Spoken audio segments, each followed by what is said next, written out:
안녕하세요. 반갑습니다. 방금 소개받은 한국은행 전자금융팀을 맡고 있는 김정혁입니다. 첫 번째 세션 주제 발표고요. 오늘 그 주제는 최근에 그 디지털 금융에 대해서 여러 가지 국내외 동향하고 앞으로의 그 발전 방안 그리고 풀어야 될 이런 과제들이 많이 있는데요. 시간이 충분하지 않습니다. 더 간략하게 소개해드리면서 최근에 그 핀테크라든지 디지털 금융이 어떻게 변화하고 이런 부분에 대해서 먼저 설명을 드리겠습니다. 올 초에 저희 팀에서 이제 전자금융 업자를 조사를 많이 하고 있습니다. 그래서 그 핀테크 관련된 여러 가지 기술 분야에 대한 그 업체들이 많이 이제 생기고 있는데요.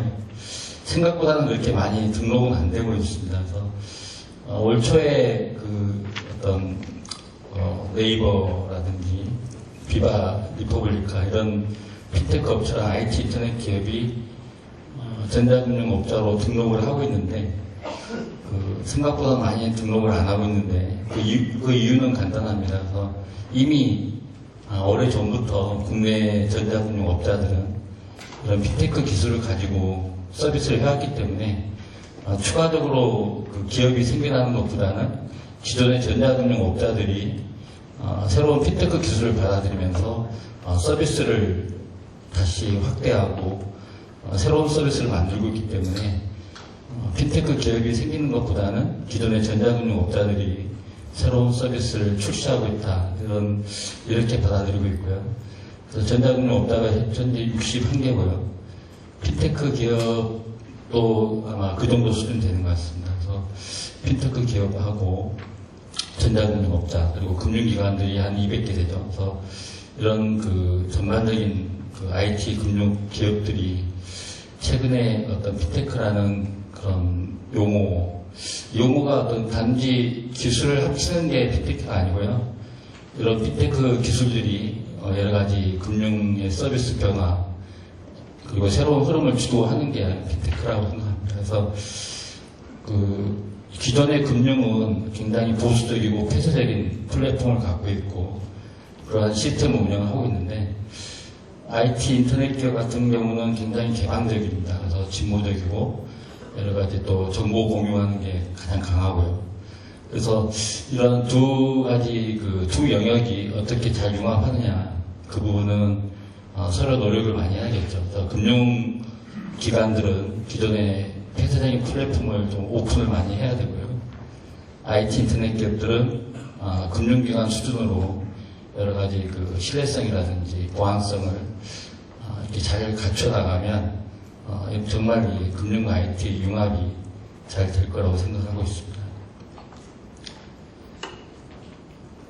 외국이나 우리 국내를 보면 핀테크의 핵심은 모바일입니다. 그래서 물론 모바일 안에 여러 가지 통신이라든지 소프트웨어라든지 스마트 기기들이 다 포함되어 있지만 결국은 모바일로 이루어지는 외국의 인터넷 은행도 최근에 모바일화가 되고 있고 최근에 세워지는 그 전문 온라인 은행들이 보면 대부분 모바일 기반으로 젊은 층 고객으로 대상으로 해서 여러 가지 신규 금융 서비스를 많이 개발을 하고 있습니다.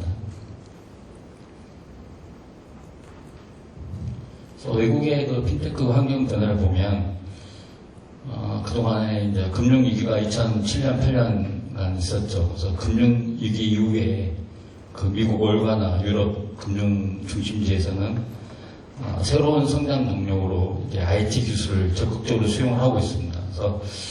그래서 IT 기술을 왜 기존의 보수적인 대형 투자은행들이 수용을 하느냐? 그것은 이제 국제적으로 이제 저금리 정책이라든지 경제 성장이 정체되어 있기 때문에 금융기관들이 새로운 비즈니스, 새로운 고객층, 새로운 수익을 개발하기 위해서는 IT 기술을 활용해야 된다. 그래서 IT 기술을 적극적으로 활용하고 있고요. 그래서 글로벌 핀테크 시장이 좀 확대되면서 기존의 전통적인 금융기관, 전통적인 금융 소비자들이 많이 바뀌고 있습니다. 또한 핀테크 기업들이 금융하고 또 경쟁도 하고 있고요. 또 제휴를 하면서 같이 또 공존하는 이런 현상도 좀 많이 나타나고 있습니다. 근데 이런 핀테크 관련해서 확대되고 있는 나라를 보면 공통점이 하나 있습니다. 바로 정부의 그 적극적인 지원하고 규제 완화입니다. 이런 것들이 기업들이 또 신규 투자 확대로 이루어지는 그렇게 연결이 되고 있고요. 핀테크 기업이 지금 한 1,500개에서 한 1,600개 되는데요. 그 중에 한 글로벌 탑 100을 보면 대부분 미국 북미 쪽하고 유럽, 그다음에 아시아의 인도나 중국 이렇게 돼 있고요. 2013년에는 저희 나라 핀테크 기업은 하나도 없었는데 최근에 2개 기업 정도 올라가 있습니다. 전문적인 그 시장조사 기관에 보면. 우리는 지금 핀테크가 시작이라고 하지만 이미 또 핀테크 관련된 그 뱅킹이라든지 여러 가지 인프라는 아주 오래전부터 잘 서비스를 이용하고 있는데 외국 같은 경우는 본격적으로 한 2008년 금융위기 이후에 많이 지금 본격화되고 있는데 대부분 그 시작할 때 보면 지급결제, 그 모바일 결제 이런 부분이 대부분이었습니다. 최근에 이러한 지급결제 부분이 많이 줄어들고 있고요. 오히려 이제 자산관리라든지 개인화 서비스 이런 것들이 늘어나고 있고 그렇게 보면 우리나라의 그 핀테크 시작도 외국의 어떤 10년 전 외국의 사례를 비추어 봤을 때 참고할 만한 자료가 아닌가 합니다.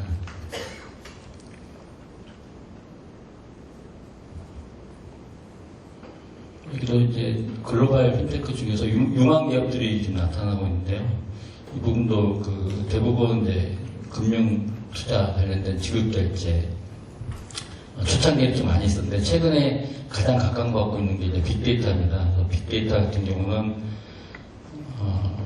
비금융 기업들이 접근할 수 없는 정보들이 이제 비금융 기관들에 의해서 많이 생성되고 있기 때문에 기존의 금융 데이터하고 비금융 기업이 갖고 있는 결제 정보들 이런 것들을 가지고 빅데이터 기반으로 많은 사업을 하고 있는데 이런 사업이 특히 그 금융 소비자들한테 많이 먹히고 있습니다. 저는 실제 그 지급결제 관련돼서는 수익이 많이 안 나는 모델이거든요. 그래서 금융기관이나 뭐 글로벌 IT 기업들이 지급결제를 한다 그러면 수익은 없습니다. 수익은 나지 않고 기존의 자기 그 고객들을 유지하는 고객들에게 새로운 경험을 제공하는 어떤 지급결제 수단을 제공하는 것이 수익 창출을 위해서 한다. 실제 수익 창출 부분은 이런 빅데이터, 대부업 이런 데서 많이 발생하고 있고요.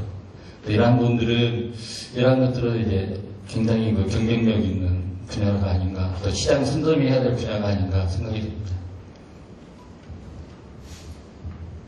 미국 같은 경우는 핀테크가 가장 큰 투자 지역이고, 영국은 최근에 이제 가장 핀테크가 각광받는 정부의 규제가 거의 없는 자본금 없이도 핀테크 기업을 설립할 수 있는 그런 기업이 그런 나라고 거기에 비해서 이제 중국 같은 경우는 중국은 최근에 이제 그 텐센트에서 이뱅크라든지 알리바바에서도 새로운 은행을 만들듯이 이 중국의 두 IT 기업의 특징이 뭐냐면 10년 전에 설립했는데 지금 은행업을 인가를 받았습니다. 왜 이제 인가를 받았느냐? 이미 이제 금융업을 하고 있기 때문에 중국의 그 국민들이 이용하지 못하는 신용카드하고 은행 거래를 알리바바하고 텐센트가 이미 제공하고 있기 때문에 또 제공하는 그 숫자가 거의 8억, 9억입니다. 그렇게 하다 보니까 중국의 중앙은행이나 정부에서도 어쩔 수 없이 은행업을 인가를 해주는 그래서 그런 모델, 우리랑의 양상이 틀리죠. 우리는 사전에 여러 가지 규제를 다 충족해야만 인가가 나는데 이런 경우는 IT 기업이 그 조그맣게 시작한 그 금융 서비스가 이제는 중국 전체를 대표하는 가장 큰 그 금융 플레이어가 됐기 때문에 인가를 해줄 수밖에 없고 또 이렇게 인가를 받은 그 중국의 그 두 인터넷 기업들은 기존의 금융시장을 엄청나게 많은 변화를 가져오고 있습니다.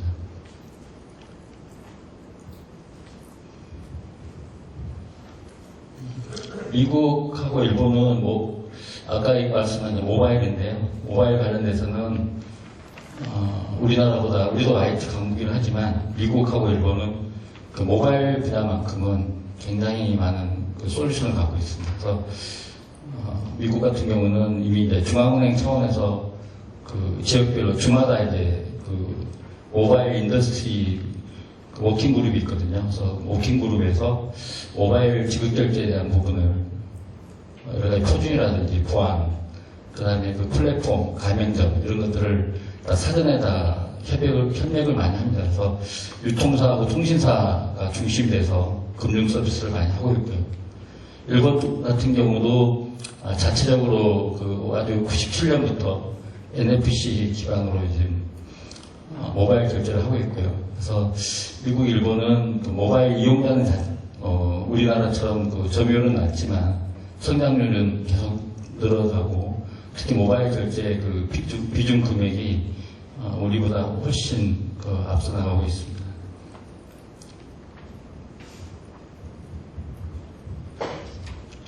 그리고 모바일 결제가 가장 발전된 지역이 유럽입니다. 유럽은 하나의 그 싱글 유럽존이죠. 유럽존 자체가 유럽의 여러 나라 국가들이 하나의 그 통신사, 하나의 그 지급 수단을 가지고 유럽 전역을 사용할 수 있습니다. 그래서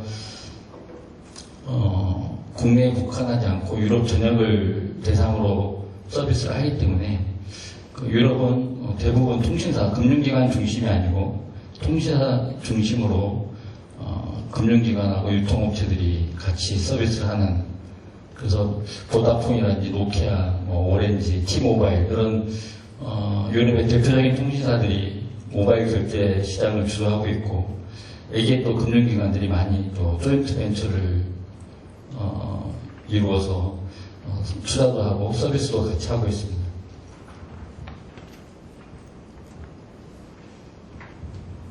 그러면 이제 국내는 어떻게 됐느냐 해서, 국내 같은 경우는 외국에서도 상당히 빠르고 폭발적으로 많이 일어나고 있지만, 국내 같은 경우는 신용카드라든지 인터넷 뱅킹이 굉장히 불편하지 않게끔 많이 써왔습니다.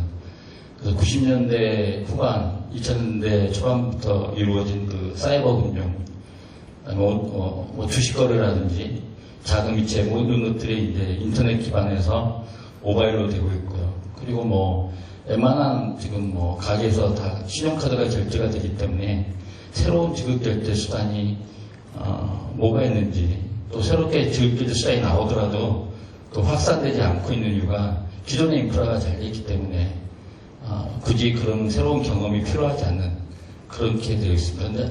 하지만 이제 최근에 그 핀테크 기업들이 어떤 정부의 규제 완화라든지 자본 진입 요건이 완화되면서 새로운 핀테크 기술들이 이제 금융기관들이 받아들이기 시작하는 거죠. 그래서 최근에 은행들이 그 핀테크 기업들하고 MOU를 맺거나 기술 제휴를 하거나 아니면 새로운 서비스를 공동으로 마케팅한다든지 이러한 것들에 대해서 다각적으로 지금 변화를 시도를 하고 있습니다.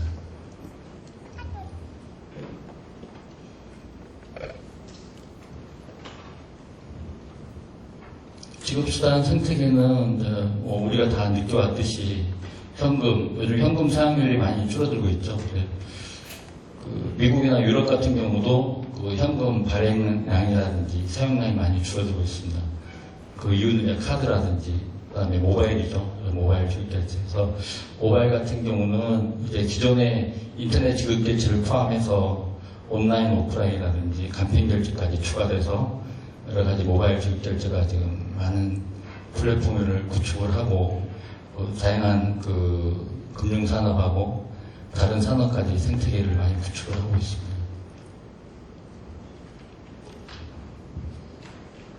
저희들이 매년 조사를 합니다. 은행 점포 수라든지 은행 점포 인력이라든지 그리고 ATM기, 텔레뱅킹, 홈뱅킹, 온라인 뱅킹 다 조사를 하는데 전자금융 거래 관련된 이용 건수나 이용 금액은 증가는 하고 있는데 오프라인 기반의 어떤 점포라든지 인력, 자동화 기기는 많이 줄어들고 있습니다. 물론 금융기관이 어렵다 보니까 구조조정도 있겠지만 통폐합, 지점에 역할이 많이 달라지고 있습니다. 그래서 지점 역할을 대규모가 아니라 소규모로 움직이고 같은 거점을 통합한다든지, 그래서 은행 점포가 줄어들고 있는 건 맞습니다. 맞고, 또 은행 점포 역할을 디지털 금융에 맞게끔 다시 재설계해야 되는 그런 고민들을 많이 하고 있습니다.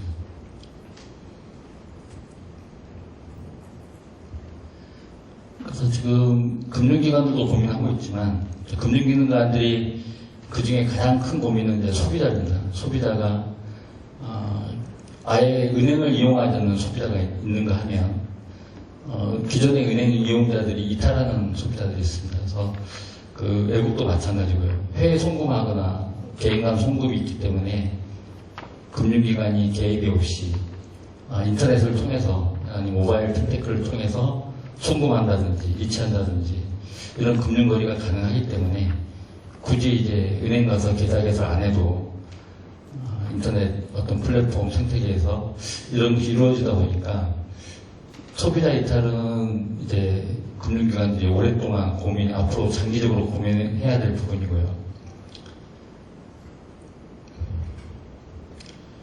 그래서 이러한 소비자들은 특징이 뭐냐면 디지털 금융을 이용한 고객, 처음 금융거래를 디지털 금융을 이용했던 고객들이 더 심화되고 있습니다. 이러한 고객들은 처음에 물론 첫 거래는 금융기관에 가서 했겠지만 그 이후의 거래는 이제는 은행이 꼭 필요하지 않다는 걸 알고 있고, 또 은행이 아니더라도 얼마든지 대출받고 그다음에 충전하고 또 결제하고 송금할 수 있는 그런 일상생활 속에서 이런 금융거래를 자유롭게 할 수 있다는 것을 알고 있기 때문에 굳이 은행이라는 게 왜 필요할까, 가야 될까, 이런 고민들을 하고 있지 않습니다.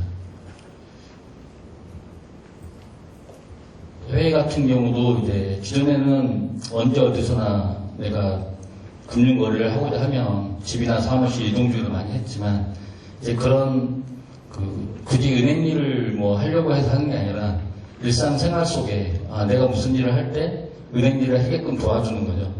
그래서 이런 것들이 앞에서 봤듯이 핀테크 기업들도 어떤 지급결제 분야에 시작했지만 최근에는 개인 자산 관리라든지 개인의 캐시플로우를 예측해준다든지, 그리고 개인에 맞는 최적화된 상품, 또 개인이 또 갚을 수 있는 대출 능력, 이런 것들을 다 빅데이터 기반으로 분석을 해주기 때문에 지금은 이제 기존의 금융기관들이 하지 못하고 있던 개인화 뱅킹을 많이 하고 있습니다.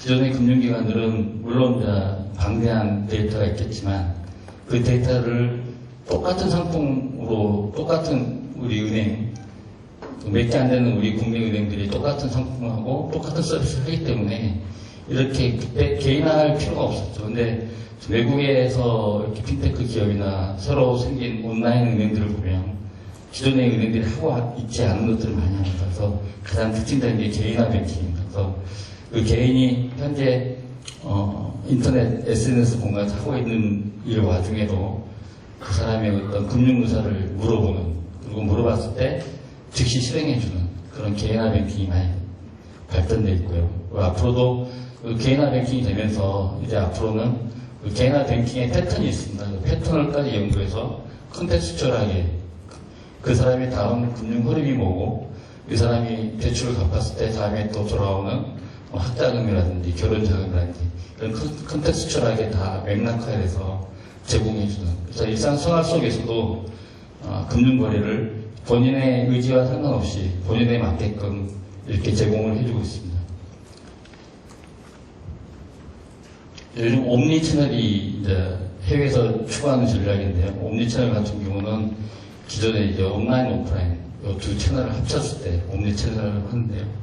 기존에는 점포 기반, 전통적인 금융기관이죠. 그 다음에 이제 최근에 인터넷이 되면서 멀티 채널 고객이 중심이 됐고, 최근에는 이제 모바일, 그다음에 어떤 IoT 이런 것들을 활용해서 디지털 기반의 자기 주도형 모델이 있으면서 모바일 중심의 멀티 채널이 지금 온라인, 오프라인을 다 고려하지 않으면 서비스가 힘들고 또 소비자를 유인하는 그런 강한 그런 시스템이 없는 걸 알고 있습니다. 그리고 이러한 것들을 보면 최근에 헬로뱅크라든지 모뱅 웨스트텍 같은 경우는 뉴질랜드에 있고 핀란드, 모뱅 같은 경우는 미국에서 설립한 모바일이네요. 근데 이런 것들이 디지털 기반 자기 주도형 모델이라고 할 수 있는데 이 대부분이 보면은 100% 디지털 뱅킹입니다. 그래서 물론 그 핀테크 기업을 인수하거나 아니면 자회사로 핀테크 기업을 만들었을 때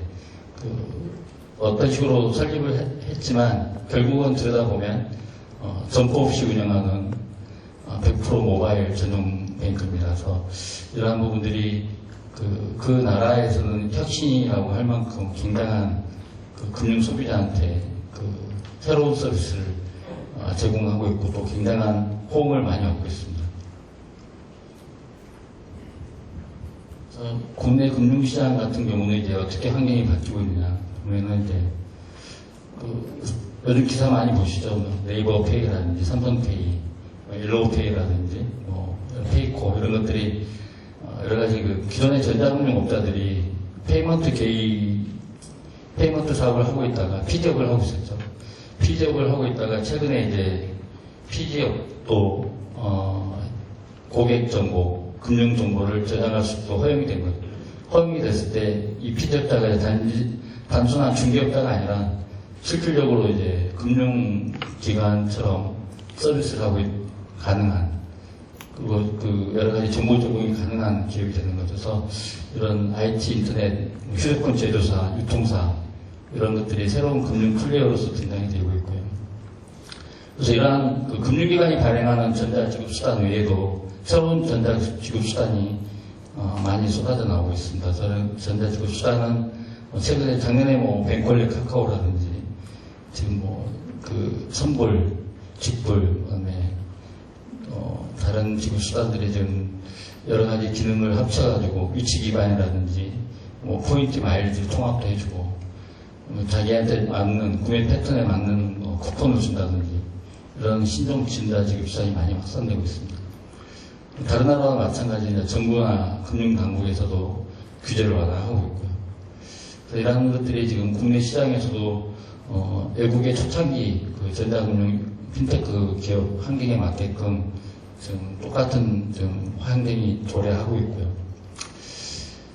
그래서 지금 국내 알리페이라든지 이미 알리페이는 지금 명동에서 올 4월달부터 서비스를 하고 있습니다. 그래서 중국 관광객들이 명동에 와서 화장품이라든지 쇼핑을 할 때 알리페이 결제 단말기가 이미 설치되어 있고 백화점이나 면세점은 그 전부터 설치되어 있습니다.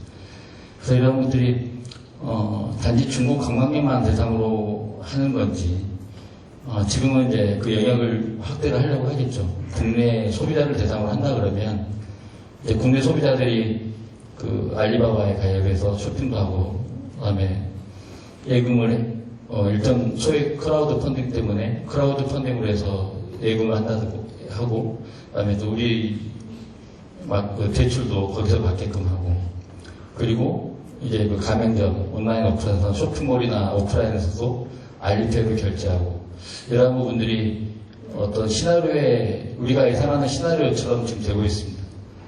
그래서 최근에 우리가 갖고 있는 뱅콜레 카카오라든지 카카오페이, 네이버페이, 삼성페이 이런 것들이 단지 어떤 새로운 물결에 어쩔 수 없이 나오는 페이가 아니라 국가적으로 경쟁력이 가능한 경쟁력이 좀 강한 어떤 페이가 돼서 오히려 우리가 외국에서도 글로벌하게 페이먼트 사업을 할 수 있도록 좀 더 이렇게 노력을 많이 해야 되지 않나 싶습니다.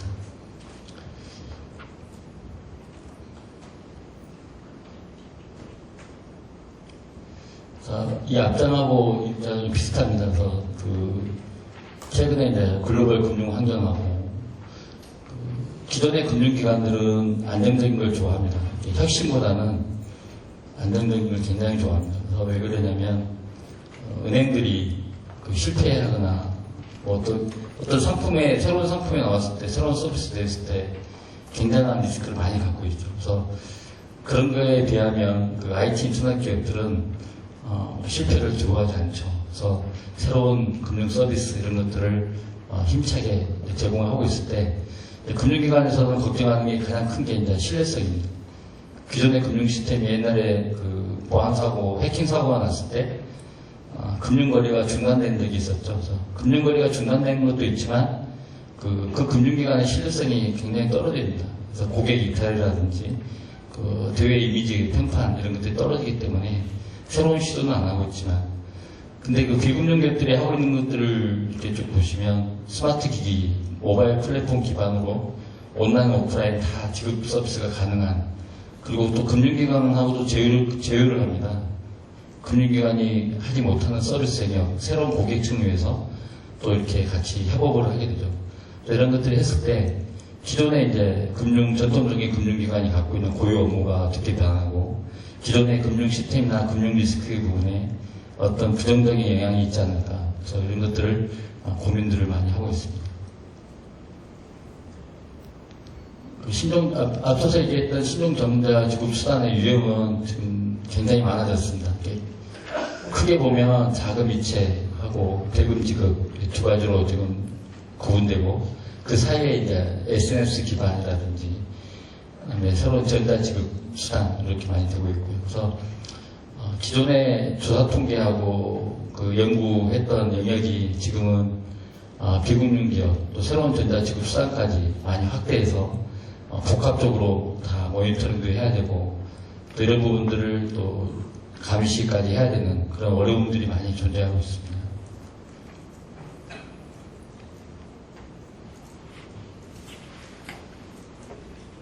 근데 그 작년에 저희가 카카오페이 나오고 뱅콜렛 카카오가 나왔을 때 폭발적인 반응이 올까 이렇게 걱정도 하고, 또 그렇게 왔을 때 기존의 그 인터넷 뱅킹이라든지 모바일 뱅킹이 어떤 영향이 있을까 많이 우려를 많이 했습니다. 근데 막상 일단 1년이 지났는데요.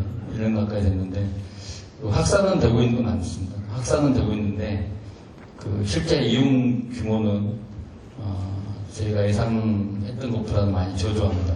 그래서 이런 것들이 우리나라 핀테크 경쟁력 기술이 뒤늦게 시작했으면 좀 더 이렇게 좀 더 간편하고 편리하고 또 그만큼 더 안전하게 해야 되는데, 과거에 했던 패턴에서 크게 벗어나지 않기 때문에 여전히 공인인증서로 한번 대면을 확인해야 되고, 그 다음에 또 충전하고, 또 하루에 또 제한 송금액이라든지 현금 인출이 다음에 이루어져야 되고, 이런 것들이 여전히 그 불편함이 존재하는 거죠. 그래서 이런 불편함이 남아있고, 또 여러 가지 그 한도라든지 뭐 이런 것들이 제약으로 남아있기 때문에 실제 확산은 됐지만 이용은 저조한 그런 게 현재 우리나라의 새로운 지급수단의 현황이 아닌가 싶습니다.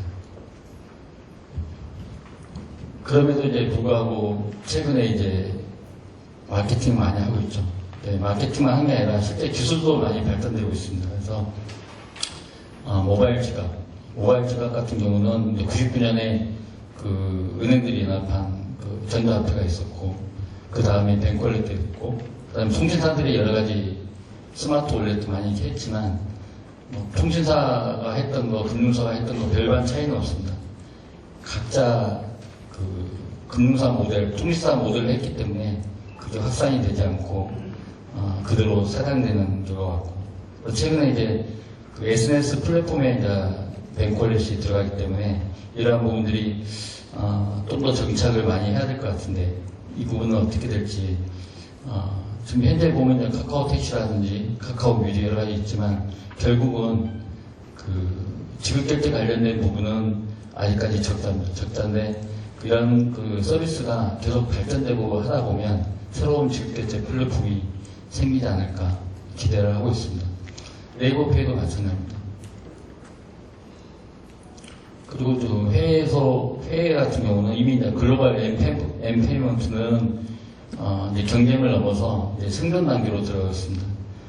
그래서 여러 가지 그 전문적인 핀테크 기업들이 다양한 금융 서비스를 하고 있는데 우리나라도 지금 많이 하고 있죠. 근데 결국은 시간이 지나면 흡수 통합된다든지 아니면 그 아주 빅 플레이가 나와서 전체 시장을 주도하는 그런 양상이 되지 않을까 싶고요.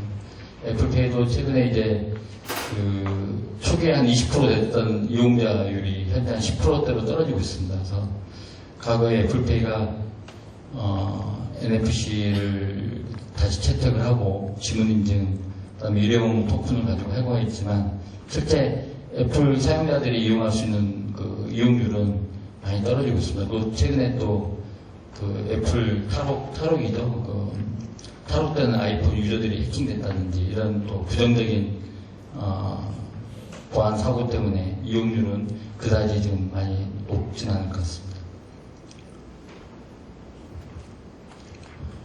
알리페이는 좀 다르죠. 알리페이는 이제 온라인, 오프라인 다 해서 하는데, 물론 이제 결제 방식이 좀 틀리긴 하지만, 가장 큰 게 이제 국내 벤사하고 은행하고 제휴를 하고 있다는 거죠.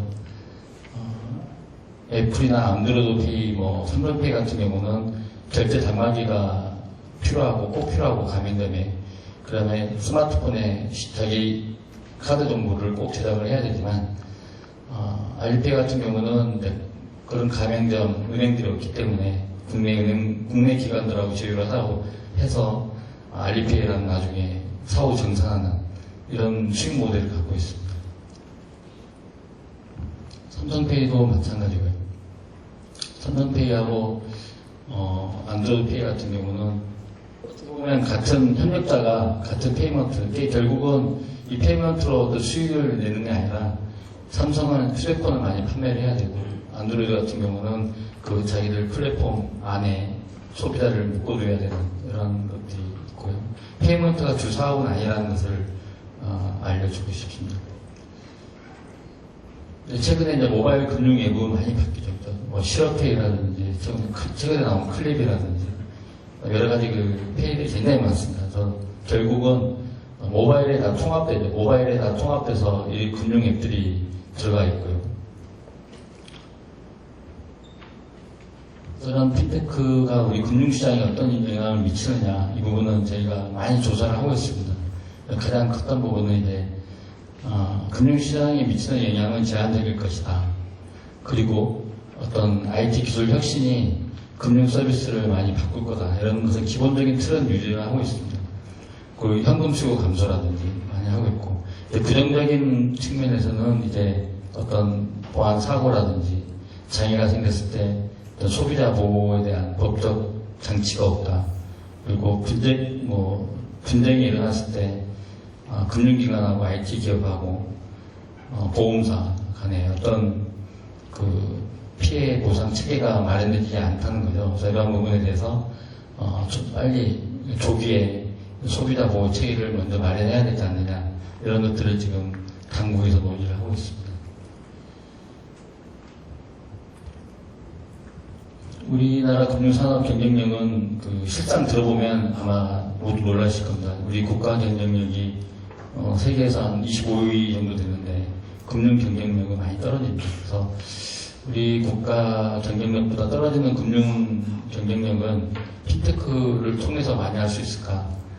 그건 아닌 것 같습니다. 일단은 금융기관들의 어떤 장기적인 그 전략이 좀 부재하고, 그리고 규제가 여전히 남아요. 규제도 많이 푼다고 하지만 여전히 또 다른 규제가 나오기 때문에 그 IT 기업이나 인터넷 기업, 핀테크 기업들이 뭔가 하려고 그러면 항상 어떤 법에 걸립니다. 그 법이 굉장히 많습니다. 그런 법들을 입법 개정을 해야 되는데 시간이 많이 걸리죠. 그래서 이런 것들이 가장 큰 걸림돌이 아닌가. 미국 같은 경우는 이제 오래전에 설립이 됐고요. 일본도 마찬가지고, 중국 같은 경우도 올해 인터넷 온라인 은행이 설립이 됐고, 우리나라 같은 경우는 이제 두 차례 설립이 무산이 됐죠. 무산된 이유가 이제 제도적인 어떤 장벽이라든지 인프라에 대한 공유가 없다든지, 아니면 법 개정이 무산됐다든지 이런 것도 있고, 지금 세 번째 인터넷 전문은행 설립입니다. 지금도 이것도 아직 윤곽이 나타나지 않고 있습니다. 그래서 올해 안에 인터넷 전문은행 1호가 설립이 되느냐, 이게 관심이 없고 있는데요. 제가 생각에는 이런 인터넷 전문은행 1호가 관심이 아니라 인터넷 전문은행이 어떤 역할을 해야 되느냐, 이게 가장 중요한 것 같습니다. 그래서 비대면 실명황이 방지돼야 되고요. 그리고 인터넷 전문은행이 어떤 정부에서 심의하고 인가하는 게 아니라 IT 기술 기반으로 자율성이 확실히 보장이 되는 새로운 서비스를 창출해야 되는, 그래서 그전 금융기관하고 차별화를 유도해야 되고, 그래서 이런 금융산업의 기존의 장벽들을 하나씩 걷어낼 게 아니라 정말 그 핀테크 벤처 기업 스타트업들이 갖고 있는 기술이 사랑되지 않도록 조기에 시장에 나올 수 있도록 좀 더 적극적인 지원이 필요하지 않을까 싶습니다.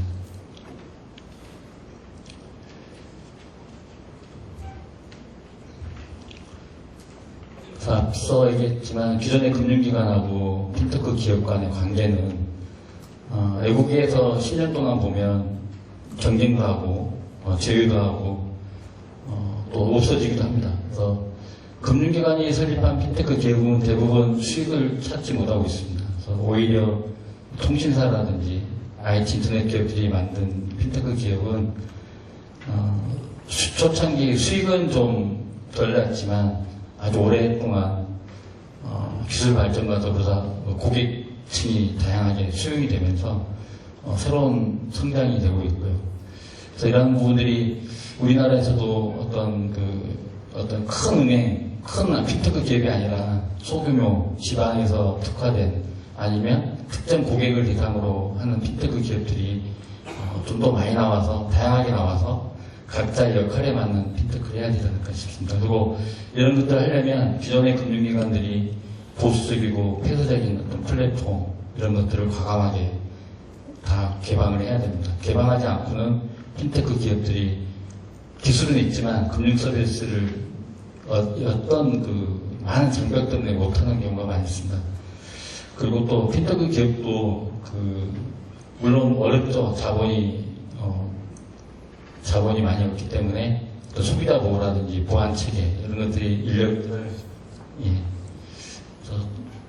이런 보안 수준을 많이 강화를 해야 되고요. 이런 부분에 대해서도 감독 당국이나 정부에서도 이런 부분은 충분히 또 지원이 가능하도록 해야겠습니다.